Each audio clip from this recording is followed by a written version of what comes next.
आमची शाळा सरस्वती राबोडी. आमच्या शाळेमध्ये आता इतकी फी वाढवली, म्हणजे टोटल सगळीकडे CBSEच्या नावाखाली इतकी फीची जी वाढ करतायत ते आपल्या सर्वसामान्य लोकांना परवडत नाही आहे ना. आता जर तुम्ही डायरेक्ट 15 ते 20% जर तुम्ही एव्हरी इयर वाढवाल तर कशी, म्हणजे आपला पगार पण तेवढा वाढत नाही, कशी खिशाला म्हणजे आता जर तुम्ही सिंगल चाइल्डला एज्युकेशन देऊच शकत नाही असं झालं तर तुम्ही सिबलिंगचा कसा विचार करणार, असं झालं ना. त्यामुळे आता शाळेने आमचं काही ऐकलं नाही. त्याच्यामुळे आम्ही आमदार श्री संजय केळकरजी सरांकडे आमचं विनंती अर्ज घेऊन आलो होता.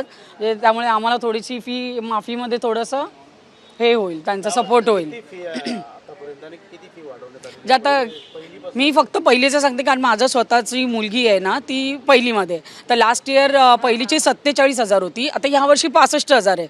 सेम बुक्स आहे, सेम शाळा आहे, सेम टीचर्स आहेत, पण फी डायरेक्ट इतकी वाढवलेली आहे. म्हणजे आता ती काय वेगळं शिकवणार किंवा काय. आणि डिजिटलाइज केलंय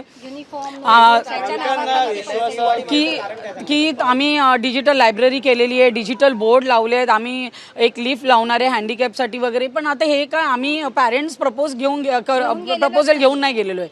हे त्यांचा फायनान्शियल बॅकग्राऊंड बघून त्यांनी ठरवलेलं असेल, पण त्याच्यासाठी आता तो आम्ही भुर्दंड का भरायचा. त्यासाठी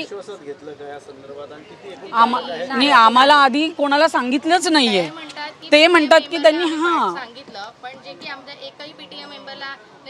कोणाला आधी कळालंच नाही. डायरेक्ट आमचा आपला MCB ॲप असतो, त्या ॲपवरती डायरेक्ट आम्हाला ती फी शो झाली आणि त्याचं ड्यू डेट शाळेची लास्ट एक्झाम व्हायच्या आधीचीच होती, 1 मार्च असं. तर हे थोडं जरा अति होतंय हे CBSE.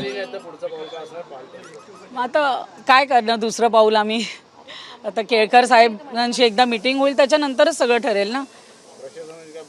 यांच्या केळकर साहेबांशीच बोलणं झालं, मग आता ते मीटिंग करतील पुढे, मग सगळं कसं होतंय मीटिंग. हो, आमचं फक्त आम्ही आता सध्या विनंती अर्ज तर देऊ शकलोय. आता पुढे बघू मीटिंग कसं होतंय, काय होतंय वगैरे.